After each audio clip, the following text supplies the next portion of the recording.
अस्सलामु अलैकुम नाजरीन। इस एपिसोड के शुरुआत में हम देखते हैं उस्मान साहब के खेमे से अलाउद्दीन खवातीन के पास आता है। मलहून खातून परेशान होते हुए पूछती है, बेटा तुम्हारे बाबा ठीक हो जाएंगे ना? मगर अलाउद्दीन नफी में सर हिलाता है। मलहून खातून बहुत गमगीन हो जाती है।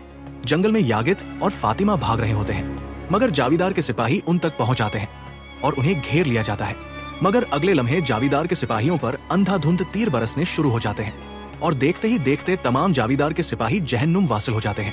तीर मारने वाला उरहान होता है जो सिपाहियों के साथ वहां पहुंचता है और भागते हुए उनके पास आता है और यगित को हौसला देते हुए कहता है, जख्म के बगैर कोई बहादुर नहीं होता, है ना यगित? तो यगित कहता है, सही कहा उरहान भाई, ये पहला गहरा जख्म है जो मुझे लड़ाई में लगा। उरहान सिपाहियों से कहता है, सिपाही इसे जल्दी से ले जाओ। ये सुनते साथ ही सिपाही उसे ले जाते हैं और उरहान फातिमा से मिलता है। फिर उसे कहता है, फातिमा फौरन कबीले की तरफ जाओ, यगीद को अपने साथ ले जाओ। जितनी जल्दी मुमकिन हो वहां पहुंचो और उन्हें बताओ कि क्या हुआ है। मैं काफिले के पीछे जाऊंगा।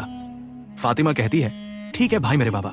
तो उरहान उससे कहता है, वो अपने खेमे में है और उनके बच्चे अपने फराइज सर अंजाम दे रहे हैं। मैं काफिले के पीछे जाऊंगा। मैं या तो अपने बाप की शिफा ढूंढूंगा या मैं उनके सर काट दूंगा।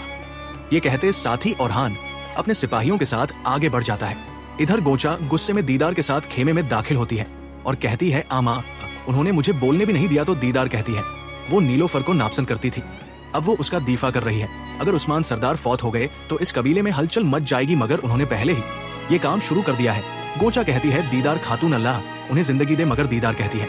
और मलहून का कहना है कि वो अपने बच्चों से एक सा प्यार करती है, लेकिन वो उरहान को उस पोस्ट पर देखना चाहती है और वो नीलोफर के लिए रियासत की माँ का ओहदा तैयार कर रही है। गोंजा कहती है, अलाउद्दीन सरदारी का हकदार है।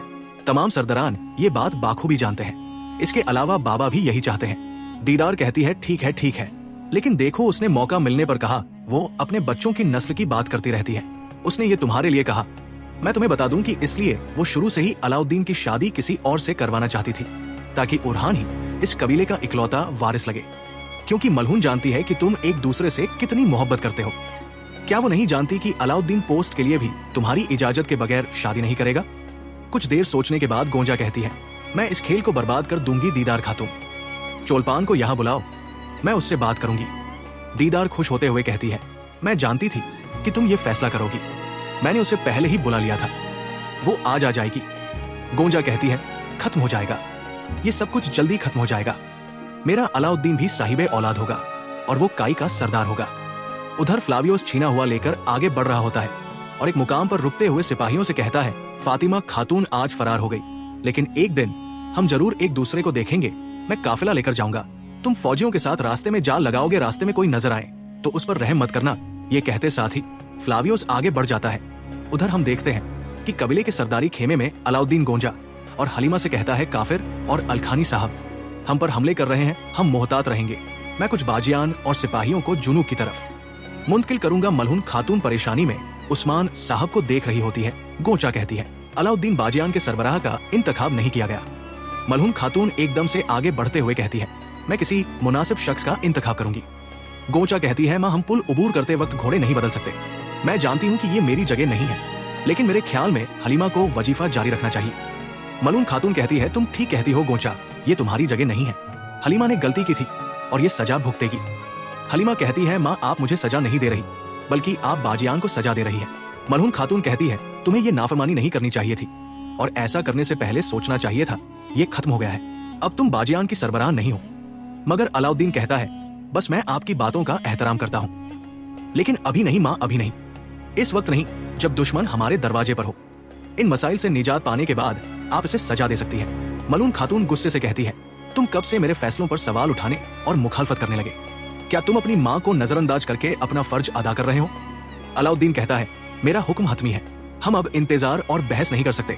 हलीमा दोबारा बाजियान की सरबराह होगी। ये इंतहाई बासलाहियत बाजियान को इकट्ठा करेगी और अपना फर्ज अदा करेगी। मलहून खातून कहती है, तुमने वो नज़्मुज बर्बाद कर दिया जो मैंने कई सालों से कायम किया है। अलाउद्दीन जवाब में कहता है, कबीले में नजमत आपके सुपुर्द मां। फिर पूछता है, नीलोफर कहाँ है? और गोंचा अब तामीरात की जिम्मेदार है। नीलोफर को कहेंगे, यूनानी आग की तैयारी जल्द से जल्द करें, हम सब मिलकर दुश्मन के खिलाफ अपनी सर जमीन का दफा करेंगे। मैं अपने बाबा का ख्याल रखूंगा। जंगल में उरहान सिपाहियों के साथ मुसलसल घोड़ा दौड़ा रहा होता है। इसी लम्हे फ्लावियोस के सिपाही निकल के उनके सामने आ जाते हैं। और एक कहता है उरहान तुम कभी भी उस काफिले को नहीं पकड़ पाओगे। तो उरहान कहता है क्या वाकई उरहान घोड़े पर बैठा रहता है। उसके साथी घोड़े छोड़ते हैं और काफिरों पर टूट पड़ते हैं। वो आनन फानन उन्हें काटते ही चले जाते हैं। बोलने वाले को कारा खलील मारने ही लगता है कि उरहान उसे रोक देता है और घोड़े से उतरने के बाद उसके पास आता है। उरहान को आता हुआ देखकर बालाबान और कारा खलील उस सिपाही को खूब डराते हैं। उरहान उसका चेहरा देखते हुए कहता है तुम जमींदार से नहीं हो, बताओ तुम कौन हो। वो नहीं बोलता। उरहान उसे मारने लगता है तो वो एकदम से बोल पड़ता है रुक जाओ रुक जाओ, व्लादियोस ने हमें यहाँ भेजा है। उरहान पूछता है फ्लावियोस यहाँ क्या कर रहा था। तो सिपाही कहता है वो काफिला चावा कबीले की तरफ भेजेगा। वो कबीला तैमरताश का ठिकाना है। कारासी गरमियान और करामान औरों के दस्ते वहां जाएंगे। मालूमात हासिल करने के बाद उरहान आगे बढ़ता है मगर एकदम से पलट के उसका काम तमाम कर देता है। फिर कहता है वो मिलकर काम करते हैं, हम इसके बारे में जानते थे लेकिन हमें नहीं मालूम था कि वो मिलकर लड़ेंगे। कारा खलील कहता है मेरे हुजूर मैं अपने कबीले में आदमी भेजूंगा और मदद मांगूंगा। जवाब में उरहान कहता है नहीं हमारे पास वक्त नहीं है, हम जमींदार के लिए जा रहे हैं। और ये सुनते साथ वो सब निकल पड़ते हैं। उधर हम देखते हैं कि बुरसा में दुमरुल जासूसी कर रहा है। एक सिपाही बाकी सिपाहियों के पास आता है और बुलंद आवाज से कहता है तेकफुर सारोस उनके मेहमान एलखानी के गवर्नर तैमुरताश करारगाह जाने के लिए निकलने वाले हैं, तैयार हो जाओ। ये सुनकर दुमरुल कहता है तैमुरताश और यहाँ कब आया, या तो मैं सुरंग ढूंढूंगा या ये सुरंग मेरी कब्र होगी। फिर कहते साथ वो आगे बढ़ता है और उस दस्ते में शामिल हो जाता है जिसमें जाना है। इसी लम्हे सारोच तैमूरदास के साथ वहां पहुंचता है और कहता है मैंने तुम्हें बोरसा ये दिखाने के लिए मधु किया कि हम जल्द जिस अजीम हमले की तैयारी करेंगे आप उससे खुश हो जाएंगे। तैमूरदास कहता है मैं जो देखता हूँ उस पर यकीन नहीं करता बल्कि जो सुनता हूँ उस पर यकीन रखता हूँ। सरोज शहशाह ने तुम्हें लश्करगाह पर हमला करने से रोक दिया। तुम मुकम्मल तौर पर नाकाम हो लेकिन तुम चंद सुरमाओं के जरिए मुझे धोखा देने की कोशिश कर रहे हो। सरोज कहता है अगली बार फतह हमारी होगी तैमूरताश मैं काई की फौज को तकसीम करूंगा और तुम बहुत जल्द उनके कबीले को तकसीम कर दोगे। तैमूरताश कहता है उस्मान मौत से लड़ रहा है। सरोज कहता है अरे वाह बेहतरीन, तुम्हें तो इसे खुश होना चाहिए, तुम परेशान क्यों हो। तो तैमूरताश कहता है उस्मान को जिंदा रहना चाहिए, यही वाही तरीका है जिससे हम काई के दरमियान इक्तदार की कशमकश का सबब बन सकते हैं। अगर वो मर गया तो सब मुतैद हो जाएंगे। धुमरुल भी पास ही में उनकी सारी बातें सुन रहा होता है और इसके साथ ही वो करारगाह के लिए रवाना हो जाते हैं। नाजरीन इसके बाद हम देखते हैं कि कबीले में दीदार गोंजा और चोलपान खड़ी होती है। चोलपान उन्हें तीर दिखाते हुए कहती है हमने पंखों को छोटा कर दिया है ताकि तीर बोरसा की दीवारों पर हदफ पर लगे। गोंजा कहती है शाबाश, फिर भी कुमांग की लकड़ी को भी बदलना चाहिए। मिसाल के तौर पर सरोवर की लकड़ी हमारे पास नहीं है ना। चुलपान कहती है हम खुफिया तौर पर कराची की सर जमीन में गए, सरोवर के दरख्त काटे और कुछ ले आए। गोंजा उसे कहती है चलो अपनी महारत दिखाओ। चोलपान तीर तानते हुए कहती है पहाड़ी की चोटी पर जो दरख्त है। ये कहते साथ ही वो उसी दरख्त में तीर दे मारती है। उसकी महारत देखकर गोंजा मुस्कुरा देती है और कहती है कुछ देर हमारे कबीले में रहो चोलपान। ये सुनते साथ ही चली जाती है। तो दीदार गोंजा से कहती है जैसा मैंने कहा था वो बहुत माहिर है। इसी लम्हे नीलूफर वहां पे आती है और कहती है खैर तो है गोंजा, क्या अब तुम अपने फ्राइज के बजाय मेरे फ्राइज निभा रही हो। गोंजा कहती है अच्छा, तुम नहीं जानती अलाउद्दीन साहब का हुक्म है, अब से मैं तैयारी की जिम्मेदार हूँ। नीलूफर हैरानगी से कहती है क्या मतलब। तो गोंजा कहती है सरदार के अहकामात है, उन्होंने तुम्हें यूनानी आग तैयार करने का हुक्म दिया है। नीलोफर कहती है काश अलाउद्दीन साहब ने मुझे इत्तला देने के बाद ऐसा किया होता। तो गोंजा कहती है तुम्हें तब आ जाना चाहिए था जब उन्होंने बुलाया था। और क्या तुम नहीं कहती थी कि तुम यूनानी आग का काम संभालना चाहती हो। अलाउद्दीन ने तुम्हें वो दिया जो तुम चाहती थी, तुम्हें और क्या चाहिए।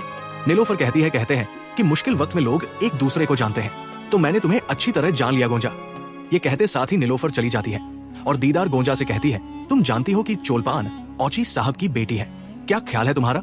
वो अपने काम और आदाब में माहिर है, सबसे अहम बात वो फरमाबरदार है, जो तुम कहती हो वो करती है। गोंजा कहती है मैं सबसे पहले उसे करीब से देखूंगी। ये इतना आसान नहीं है, ये अलाउद्दीन का मामला है, बाकी मुस्तकबिल का मामला है। दीदार कहती है तुम ठीक कहती हो, लेकिन हमें जल्दी करनी होगी, कौन जानता है कि वक्त क्या ले आए। गोंजा कहती है वक्त ने हमेशा मुझसे छीना है, मैं इसलिए जल्दी कभी नहीं करती।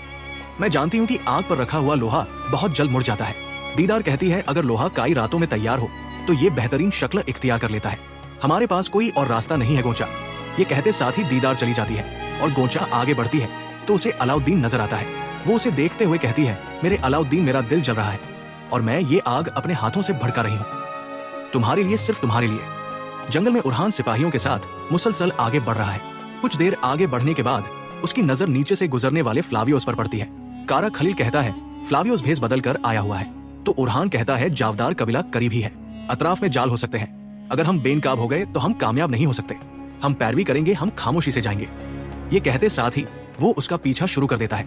करारगाह में शहंशाह सिपाहियों से कहता है, अपने घरों और खानदानों में वापस जाने का वक्त करीब है।